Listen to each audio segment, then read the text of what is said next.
নমস্কার দর্শক বন্ধুরা, ইমেজ বেঙ্গল হেলথ কেয়ার অনুষ্ঠানে আপনাদের সকলকে স্বাগত। আমাদের চোখ আমাদের মুখের মধ্যে সবথেকে গুরুত্বপূর্ণ এবং আকর্ষণীয় যে ইন্দ্রিয় সেটি হচ্ছে আমাদের চোখ। তাই চোখের স্বাস্থ্যটা আমাদের কাছে অত্যন্ত গুরুত্বপূর্ণ। হ্যাঁ, নিঃসন্দেহে আমি এক্ষেত্রে বাহ্যিক স্বাস্থ্যের কথাই বলছি। তার কারণ আমাদের অনেকেরই চোখের চারপাশে কালি, চোখের তলায় কালি, এবং যাদের কোলেস্টেরলের সমস্যা রয়েছে অনেক সময় চোখের পাতার উপরে, কখনো পাতার পাশে দেখা যায় যে চর্বি। এটা দেখতে ভালো লাগে না। স্বভাবতই আয়নার সামনে দাঁড়ালে নিজের চেহারার ওপরে এই সমস্ত জিনিসগুলো দেখে মনটা একটু খারাপ হয়ে যায়। তাহলে আমাদের এগুলো থেকে মুক্তি কিভাবে মিলবে, এটা খুব ইম্পর্ট্যান্ট। তাই আজকে আমরা আপনাদের সঙ্গে যে বিষয় নিয়ে আলোচনা করতে যাব বা আপনাদেরকে জানাবো সেটি হচ্ছে যে এই চোখের তলায় কালি বা চোখের চারপাশে কালি এবং তার সাথে চোখের পাশে এবং চোখের উপরে চর্বি, এই যে সমস্যা, সেই সমস্যার সমাধান কি রয়েছে। আর সেই সমাধান জানতে আজকে আমি এসে উপস্থিত হচ্ছি অ্যাপোলো মাল্টি স্পেশালিটি হসপিটালে, এবং আমরা আমাদের মধ্যে পেয়েছি senior consultant dermatologist professor doctor Koushik লাহিড়িকে। স্যার নমস্কার, আপনাকে ইমেজ বেঙ্গলে স্বাগত। আজকে আমরা চোখের স্বাস্থ্য নিয়ে কথা বলবো, বাহ্যিক স্বাস্থ্য এবং চোখের তলায় কালি আমাদের অনেকেরই হয়। আমরা মনে করি আমাদের ভীষণ স্ট্রেসড হচ্ছে, আমাদের চোখে আমাদের ঘুম হয় না ভালো, এই সমস্ত ভেবে নিই। তার ফলে এই চোখের কালিটা আমরা কিভাবে দূর করব, সেই দূর করার প্রসঙ্গে আপনার কাছে জানবো। তার আগে জানবো যে চোখের তলায় কালি কেন হয়। ইমেজ বেঙ্গলের সমস্ত দর্শকদের তোমার মাধ্যমে আমি অভিনন্দন জানিয়ে শুরু করছি। দেখো, চোখের তলায় কালি আমাদের ডাক্তারি ভাষায় এটাকে বলে পেরিঅরবিটাল মেলানোসিস বা পিওএম। এটা একটা খুব রহস্যজনক ব্যাপার, কিন্তু পেরিঅরবিটাল মেলানোসিস নিয়ে আমাদের প্রত্যেক দিন আমাদের রোগীরা আসেন, এবং অল্প বয়সী থেকে আরম্ভ করে প্রায় উত্তর যৌবন পুরুষ মহিলা সবাই আসেন আমাদের কাছে। ডাক্তার, আমাদের চোখের চারদিকটা কালো হয়ে যাচ্ছে, দেখুন আন্ডার আই হয়ে যাচ্ছে, একটা কীরকম একটা ডার্ক সার্কেল পড়ে যাচ্ছে। ডার্ক সার্কেলটা মানে 10-12 বছরের ছেলেমেয়েরাও শিখে গেছে। আমাদের জানতে হবে যে কোনো কোনো বাড়িতে বংশগতভাবে এই চোখটা একটু কোটরাগত হয়। আমাদের যদি আগের ভাষায় বলি, চোখটা একটু ডিপলি সিটেড, এবং সেটার জন্য স্বাভাবিকভাবেই অ্যানাটমিক্যালি তার চোখটা কিন্তু তার চারদিকে একটা কালো ভাব থাকতে পারে, একটা সকেটের মধ্যে চোখটা একটু ভেতরে ঢোকানো। আবার অনেক বাড়িতে এটা থাকে না। এবার সেটা কার হবে না হবে সেটা জেনেটিক্যালি প্রিডিসপোজ, সেটা কিছু করার থাকে না। যেটা হয় সেটা হচ্ছে বেশিরভাগ সময় আমাদের চোখের তলায় যেটাকে কালি আমরা ভাবি, সেটা কিন্তু কালি নয়।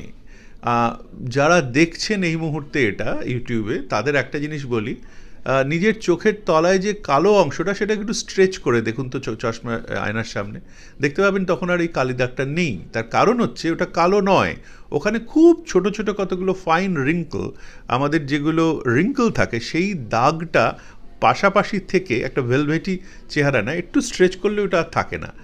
রং যেটা ভাবছেন কালো রং, পিগমেন্ট আদৌ নয়, ওখানটা রিঙ্কলই হয়। তাই জন্য যেটা দরকার সেই রিঙ্কলটাকে সরানো।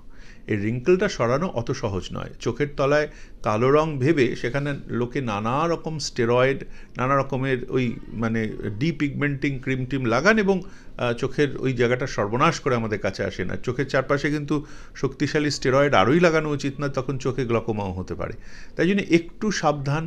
যখনই আপনার মনে হবে চোখের পাতাটা নিয়ে আপনি নিজে কনফিডেন্স পাচ্ছেন না, কীরকম একটা অন্যরকম লাগছে, একজন ত্বক বিশেষজ্ঞের কাছে যান, তিনি আপনাকে বলে দেবেন কী করতে হবে। একেবারে। তাহলে আমরা এবার সেই একটু সমাধানের কথায় আসি যে এর সমাধানটা কোথায়। হ্যাঁ, কখনো কখনো কি হয়, কিছু কিছু সময় স্ট্রেসে এটা হয়। তবে সবসময় যেটা বলা হয় যে ডাক্তারবাবু আমার ছেলে না ওই রাত 3টে অবধি জেগে থাকে, এখন সব বাড়িতেই একই গল্প, তাই জন্য দেখুন চোখের তলায় কীরকম কালি পড়ে গেছে। অথবা ও তো নতুন চাকরি পেয়েছে, আজকাল সবসময় আজকে পাটনা কালকে ভুবনেশ্বর ঘুরে বেড়াতে হচ্ছে, আর এই তো নতুন চাকরি, বুঝতেই পারছেন ওর কথা কেউ শোনে না, এত স্ট্রেস ছেলেটা, তার জন্য চোখের তলায় কালি পড়ে যাচ্ছে। স্ট্রেসে খানিকটা অবশ্যই হয়, এই রিঙ্কলগুলোর কারণ সেটা এই রিঅ্যাক্টিভ অক্সিজেন স্পেসিস। কিন্তু একজন দীর্ঘদিন ধরে মানে যদি অনিদ্রায় ভোগেন, তার জন্য তার চোখের তলায় কিন্তু কালি পড়ে না। আমি এরকম মানুষও দেখেছি যে 4 ঘন্টা ঘুমিয়ে আছেন, তার চোখের তলায় আদৌ কালি নেই। আর যারা সারাদিন 18 ঘন্টায় ঘুমিয়ে আছেন, তাদের চোখের তলায় বেশ সুন্দর কালি। তাই জন্য এটা 2-2 4 করতে যাবেন না। আসবেন আমাদের কাছে, এবং আমরা যেটা বেশিরভাগ সময় করি সেটা হচ্ছে কিছু নিরীহ কিছু ময়েশ্চারাইজার, এমন কিছু জিনিস যেগুলোতে চোখের কোনো ইরিটেশন হয় না, সেরকম জাতীয় কিছু জিনিস আমরা ওই জায়গাটা দিই। এবং যদি তাতে সেই মানুষটি খুশি না হন, তাহলে আমরা তাদের অনেক সময় অকুলোপ্লাস্টিক সার্জেন বা আমরা তাদের পাঠাই অনেক সময় কোনো প্লাস্টিক সার্জনের কাছে, অ্যাস্থেটিক সার্জনের কাছে, যে ওই জায়গাটা একটু ঠিকঠাক করে দেওয়ার জন্য। সেটাও আজকাল সম্ভব, সেটাও এমন কিছু বড় ব্যাপার না। মানে এই জিনিসটা কিন্তু এখন বেশ সুন্দরভাবে থেরাপির মাধ্যমে ঠিকঠাক করাও যায়। নানা রকমের ওষুধ টষুধ আছে সেগুলো। তবে আপনারা যেরকম ভাবছেন চোখের তলায়, আরেকটা জিনিস হচ্ছে মেচেতা যাদের থাকে, মেচেতা ওটা অনেক সময় এক্সটেন্ড করে চোখের তলায়ও চলে যায়। সেটাও কিন্তু আমাদের দেখতে হবে, এটা কি সত্যি পেরিঅরবিটাল মেলানোসিস নাকি মেচেতাটাই এক্সটেন্ড করছে। তাহলে মেচেতার চিকিৎসা করা এখন খুবই ভালো চিকিৎসা এসে গেছে। খাওয়ার ওষুধ, লাগানোর ওষুধ, সানস্ক্রিন। চোখের তলায় সানস্ক্রিন লাগাতে যাবেন না, তাহলে চোখ সাংঘাতিক জ্বালা করতে শুরু করবে।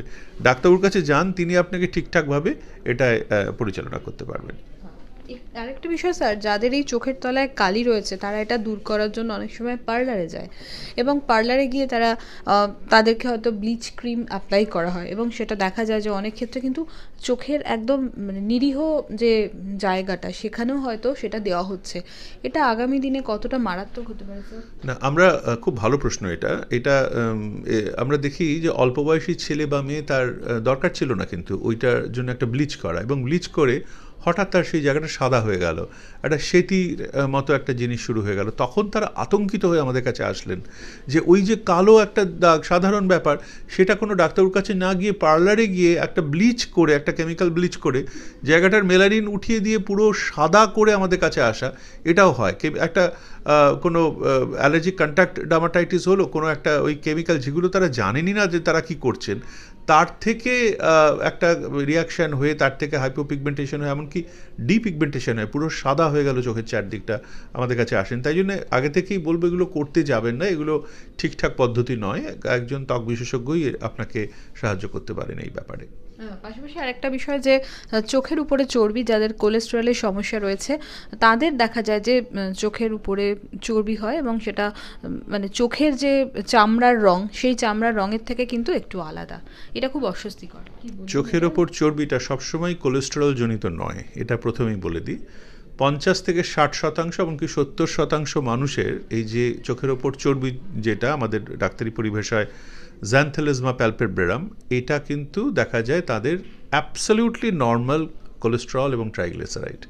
তাই জন্য সবসময় এটা ধরে রাখার কোনো মানে নেই যে একজনের চোখের পাতায় জ্যান্থেলিজমা হয়েছে তার কোলেস্টেরল বা ট্রাইগ্লিসারাইড বেশি। তবে সবসময় কি নর্মাল থাকে? হয় না। কারো যদি থাইরয়েড হরমোনের সমস্যা থাকে তাহলে কিন্তু তার সঙ্গে এটার একটা সম্পর্ক অনেক সময় থাকে, তার কোলেস্টেরল, ট্রাইগ্লিসারাইড, লিপিড প্রোফাইলটা গন্ডগোল হয়ে যেতে পারে।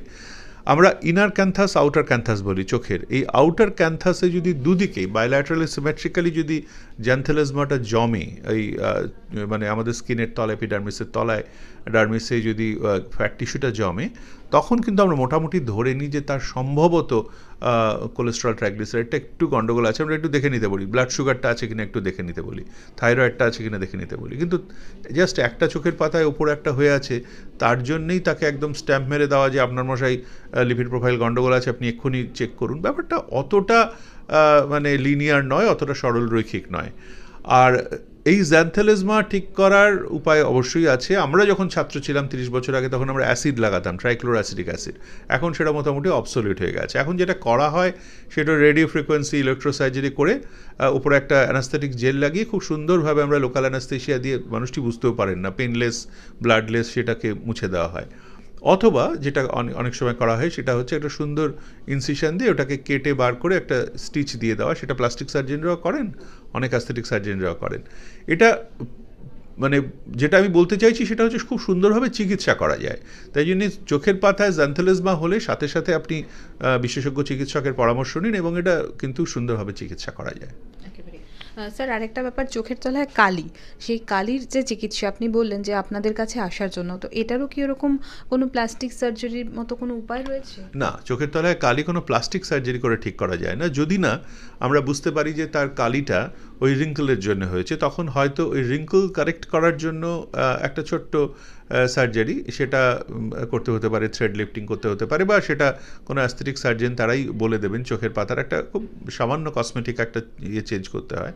কিন্তু এছাড়া বেশিরভাগ সময় লাগানোর যে ওষুধগুলো, এখন যে ওষুধগুলো এসেছে, খাওয়ার কিছু ওষুধ আছে, তাতে অনেকখানি আমরা এটাকে ঠিক করে আনতে পারি এবং সেই মানুষটির মন খারাপটা অনেকটাই দূর করতে পারি। যদি না তার কোনো দুরারোগ্য অসুখ থাকে, যদি না সেই মানুষটি ক্যান্সার কেমোথেরাপি নেন, যদি না সেই মানুষটির অন্য কোনো মেটাবলিক সিনড্রোম থাকেন যেটা দীর্ঘদিন ধরে চিকিৎসা চলে আসছে, যদি না সেই মানুষটির ফ্যামিলিগতভাবে চোখের তলায় ওই ব্যাপারটা কালো একটা লেয়ার থাকে, সেইগুলো যদি না হয় তাহলে কিন্তু আমরা অবশ্যই চিকিৎসায় সুন্দর ফল পেতে পারি।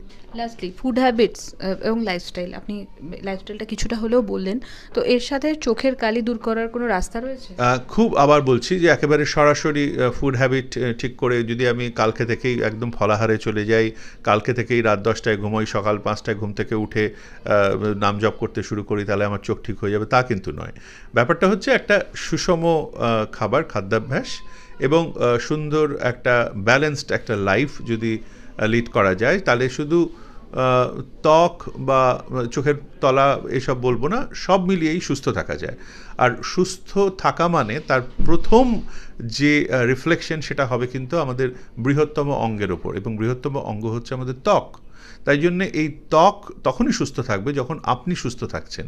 আপনার ত্বক, চুল, নখ, ঠোঁট, চোখের তলা সমস্ত কিছু ঝকঝক করবে যদি আপনি নিজে সুস্থ থাকেন।